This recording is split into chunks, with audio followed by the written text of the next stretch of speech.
নবী সাল্লাল্লাহু আলাইহি সাল্লাম আবু তালেবকে কালেমা পড়াবার জন্য কি পরিমাণ কাঁদছে, চেষ্টা করছে।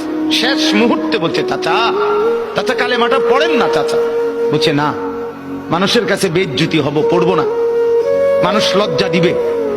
আল্লাহ নবী সাল্লাল্লাহু আলাইহি সাল্লাম বলছে, কানে কানে বলেন, আমি কাউকে শোনাবো না, আমি শুধু হাসরের মাঠে বলবো, মৃত্যু পর্যন্ত চাচা ওয়াদা দিলাম জগৎবাসীকে শোনাবো না আপনি ঈমান আনছিলেন, কানে কানে কন। আবু তালেব বলছে, না, কানে কানেও বলবো। এবার নবী বলে চোখের পানি ফেলতে ফেলতে, চাচা এমনও কইতেন না তো, ঠিক আছে চাচা, আমি কালেমাটা পড়ি, আপনি শুধু ঠোঁটটা নাড়েন, আপনি শুধু ঠোঁটটা নাড়বেন, আমি হাসরের দিন বলবো, মাওলা আমার চাচা কালেমা পড়ছিল এজন্য ঠোঁট নাড়ছে, এর সুযোগ দেন। চাচা বলছে, না না না, আমি ঠোঁটও নাড়বো না। আল্লাহ নবী তখন অঝরে কাঁদতেছিলেন আর চোখের পানি ফেলে বললেন, চাচা আপনি জাহান্নামের আগুনে জ্বলবেন, আমি সইব কেমন? আবু তালেব নাফরমান তখন কি বলছে জানেন? আন্নারু খায়রুম মিনাল আর। মুহাম্মদ, মানুষের কাছে লজ্জা পাওয়ার চাইতে আগুনে জ্বলা অনেক ভালো। বাপ, নিজেদের জিন্দেগিতে একবার ভাইবা দেখেন, আমিও ভাবি আপনিও ভাবেন এমন আচরণ আমার মধ্যে আছে কিনা। 3 দিন ধরে যে বাড়িতে মেয়ের বিয়েতে, ছেলের বিয়েতে যে ডেকসেট বাজাইলেন, কারে খুশি করার জন্য?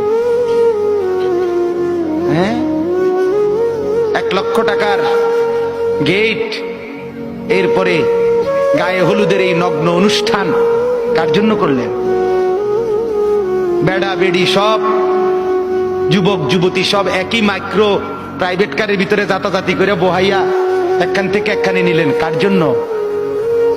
পুরা প্যান্ডেলের ভিতরে একসাথে বেড়া বেড়ি একত্রে খায়, নাচে, গায়, ফুর্তি করে, কার জন্য? শুধু সমাজ, সোসাইটি, পরিবেশ, সোসাইটি মেনটেন করছেন, সমাজ মেনটেন করছেন। ছেলেরা চাইছে, মেয়েরা চাইছে, বাচ্চারা চাইছে, এতে হেতে চাইছে, তো মালিক তিনি কি চাইছিল? ওনার কথা মনে হয় নাই? রাসূল সাল্লাল্লাহু আলাইহি সাল্লাম, তার কথা মনে হয় নাই? বলেন, কিয়ামতের দিন নবী সাল্লাল্লাহু আলাইহি ওয়াসাল্লামের কাছে কোরআনে আছে, ফাকাইফা ইযা জিনা মিন কুল্লি উম্মাতিন বিশাহীদ ওয়া জিনা বিকা আলা হাউলা'i শাহীদা। নবীকে বলছে আল্লাহ, বন্ধু আপনার উম্মতের প্রত্যেকের আমলনামা আমি আপনার হাতে দেখাবো, আপনার হাতে, আপনার সামনে পেশ করব, আপনি দেখে কথা বলবেন আমার কাছে, সুপারিশ আপনি কইরেন, মানা নাই, কিন্তু আপনি দেখে করবেন। রাসূলুল্লাহ সাল্লাল্লাহু আলাইহি সাল্লাম যদি হাসরের ময়দানে এরকম আমলনামা খুলে উল্টায় আর পৃষ্ঠার পর পৃষ্ঠা দেখে ফজর নাই, জোহর নাই, আসর নাই, মাগরিব নাই, ইশা নাই, শনিবার রবিবার, মদ জুয়া, অবৈধ উপার্জন, গান বাদ্য, নাটক, সিনেমা, জিনা, ব্যভিচার, বেহায়া, বেপর্দা সব উল্টায়, আল্লাহ নবী সাল্লাল্লাহু আলাইহি সাল্লাম তখন বলবে, উম্মত কি এটা? উম্মত, আমার 23 বছরের এত চোখের পানির কথা একবারও মনে হয় নাই? কি আনছো এটা আমারে? উম্মত, তুমি জানো না আমি যে তায়েফের পাথরের আঘাতে পুরা পিঠ চালনির মতো ঝাঁঝরা বানায় ফেলছে আমার? শোনো নাই তুমি? আমারে যে উহুদের ময়দানে দান দান শহীদ করে রক্তাক্ত করছে, তুমি শোনো নাই? আমি যে 14 দিন পেটে ক্ষুধার তাড়নায় পাথর বাঁধছিলাম, উম্মত তোমার মনে নাই?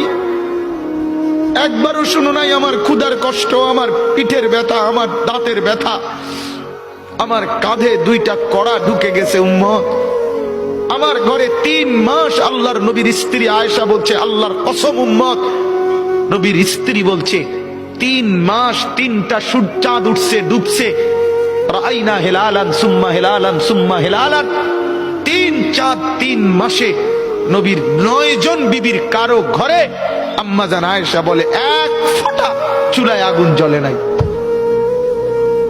মা আওকাদাত ফি আবিয়াতে রাসূলিল্লাহ নারুন, নবীর একজন বিবির ঘরেও আগুন জ্বলে নাই। আল্লাহ নবীর স্ত্রী আয়েশা একদিন বলছিল নবীকে, পিঠে হাত বুলাইয়া, ইয়া রাসূলুল্লাহ, স্বামী আপনার পিঠ ছিদ্র ছিদ্র কেন? পুরা পিঠ চালনির মতো ছিদ্র ছিদ্র কেন? আপনার কি ছোটবেলায় বসন্ত রোগ হয়েছিল, গোটা হয়েছিল। আল্লাহর নবী চোখের পানি ফেলে বলছে, আয়েশা তুমি জানো না আমার এই পবিত্র দেহে তো কোনোদিন মশাও বসে না, মাছিও বসে না, পোকা বসবে কেমনে?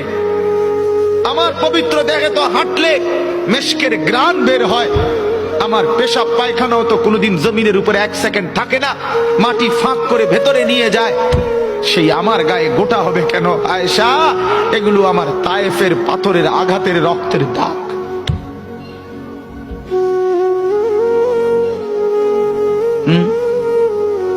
হলো না বাপ? কিছুই মনে হলো না? এভাবে ভুলে গেলেন? ভুলে গেলেন রাসূলুল্লাহ সাল্লাল্লাহু আলাইহি সাল্লামকে একবারও মনে হলো না? আল্লাহকে ভালোবাসেন, নবীকে ভালোবাসেন, আখিরাত চিনেন? এই বাপ, আমি আপনাদের সন্তান, যে আল্লাহর কোরআন যে ধরে নাই, ছোঁয়ে নাই, পড়ে নাই, বিশ্বাস করেন পড়ার কোনো মজা, লেখার কোনো মজা, জ্ঞানের কোনো মজা, শিখার কোনো মজা, জানার কোনো মজাই সে পায় না। আপনি যেন কিছুই পান নাই, তেমন কিছু পান না। এ তুড়ি ফইরা এ ভাত তরকারি যায়, ইডি এমনি খাওয়া যায়, দূর রমিয়া এগুলো এমনি মিলান যায়। এ ভাত দুগার লাগে এত এত মেহনত করন লাগে না। অল্প কয়টা ভাতের জন্য, বিল্ডিং একখান করণের জন্য এত কিছু করতে হয় না, এত কিছু করতে হয় না। অতএব দয়া করে, মেহেরবানি করে, হাত জোর করে অনুরোধ, আপনি শিখেন, কোনো মানা নাই।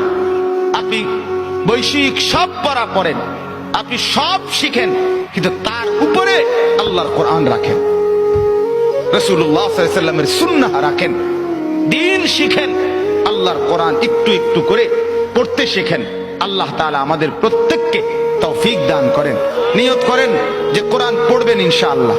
বলেন ইনশাআল্লাহ, বলেন জোরে সোরে বলেন ইনশাআল্লাহ। আল্লাহ তৌফিক দান করেন।